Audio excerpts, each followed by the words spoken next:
You made an interesting point that when he came in, he had this single goal in his mind. Of course, many goals, but one thing is to end these endless wars.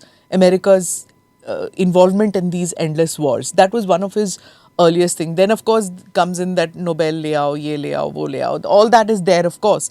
But ending these America's endless wars, where does India fit in into this now? Yeah, Just our that's a very interesting question. Because I think you're getting closer and closer to explaining why what is happening is happening. But just to step back a little bit, he was the president who came in amidst a lot of adversity in 2016-17. And the first thing he did was, I want to withdraw from Afghanistan. And imagine at that time, the US administration dealt with the Taliban and signed an agreement with the Taliban in Doha. And people were aghast that here is a superpower which is actually saying, I'm leaving. And they had no problems in dealing with a non-state actor like the Taliban, which is just a ragtag outfit. And they handed over the power. The execution was done by Biden, but the agreement was signed by Trump.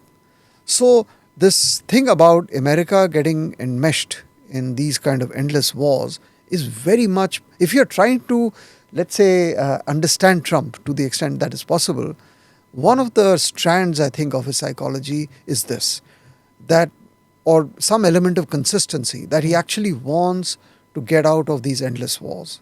So we saw that happen, as I said, in Afghanistan. He did it. No other president could do it. Nor did any other president want to do it.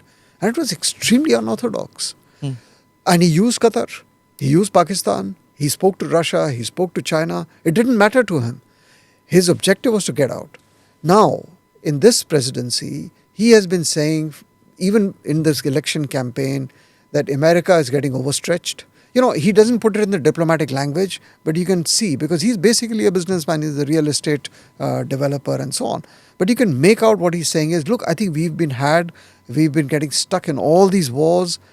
I want to get out of them, number one, but I also want to try and, put a stop to them. And Russia was a classic example, I just told you, completely divergent from the Democrat position, completely. I mean, it's not a marginal change. It's a tectonic shift in the approach. And so when you talk to the American elites and papers like New York, Times and Post and, the liberals, they couldn't figure out what the hell is going on, because when the invasion took place in 22, they were the ones who really went after Russia and demonized. And suddenly you have your own president who is actually saying that it wasn't Russia's fault. It was Ukraine's fault and it was Biden's fault. So this is nothing short of a political But he earthquake. keeps changing that too. Suddenly Zelensky becomes enemy.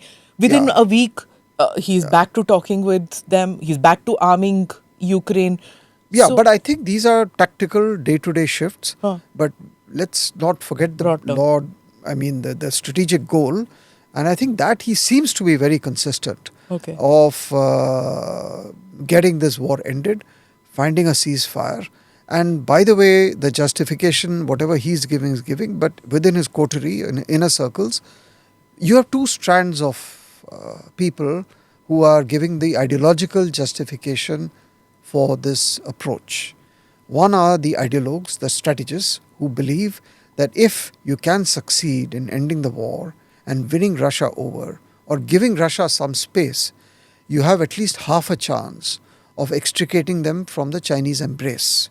So they have said it in as many words and also by imputation that the previous administrations simply drove the Russians into Chinese arms, which is what the Indians have been saying from the rooftops. That's the first. That's a strategic, ideological, like the big, picture. The second view which is coming out is that I need Russia for my economic needs. If Ukraine has minerals and this and that, Russia has 100x. So if I can get those deals there, if I can work with Russia on the oil and the minerals and the energy and the Arctic and all of that, then, that's also a great advantage to me.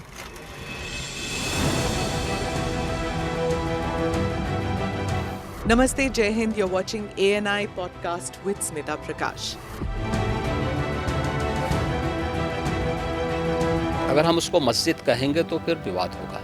The issue is टूटा है क्या भारत? 400 पार का मतलब ये है कि संविधान खतरे में है। क्या हम लोग ये निर्देश देते हैं कि फला को गिरफ्तार करके जेल डाल दें? वही तो कह रहे हैं सब। ये बेबुनियाद निराधार आरोप। सच्चा सुनना चाहो देखो स्मिता प्रकाश ANI, it does not lie.